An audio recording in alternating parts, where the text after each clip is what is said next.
કોઈ એવું બહુ મને કહેવા નથી આવ્યું કે મારી સાસુ મને બહુ ત્રાસ આપે છે એટલે મારે વૃદ્ધાશ્રમમાં રહેવું છે, એવું ત્યાં મારા ત્યાં કોઈ નથી આવતું.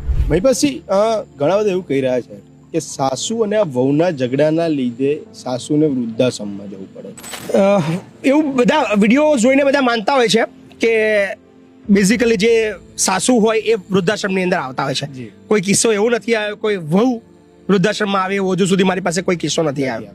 કોઈ એવું બહુ મને કહેવા નથી આવ્યું કે મારી સાસુ મને બહુ ત્રાસ આપે છે એટલે મારે વૃદ્ધાશ્રમમાં રહેવું છે, એવું ત્યાં મારા ત્યાં કોઈ નથી આવતું. અને ઘણા જે દીકરાઓ છે એ જ્યારે એમના મમ્મીને મૂકવા આવતા હોય છે ત્યારે અમે મજાકની અંદર સિરિયસ લેંગ્વેજની અંદર કહીએ છીએ કે અમે અહીંયા વહુને બી રાખીશું, તમે કદાચ તમારા મમ્મીને લઈ જાઓ, તમે તમારા વહુને મૂકવા માંગો તમે રાખી લઈશું અહીંયા આગળ.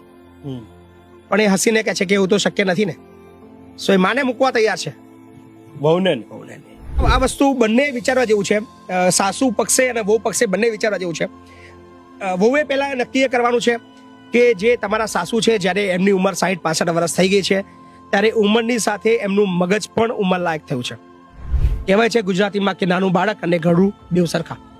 નાનું બાળકને નથી સમજણ પડતી, એવી રીતે ઘરડા લોકોને પણ કદાચ ના સમજણ પડતી હોય, પણ એ સ્વીકારીને તમારે એને મેનેજ કરવું પડે. એનો એવું મતલબ નથી કે એમને સમજણ નથી પડતી અથવા એમની ભાષા ખરાબ થઈ ગઈ છે અથવા એમનું તોછડું વર્તન છે તમારા પ્રત્યે, તો એને તમે ઘરની બહાર કાઢી મૂકો અથવા એવી રીતે તમે એવું વાતાવરણ ઊભું કરો કે જાતે જ તમારું ઘર છોડીને જતા રહે.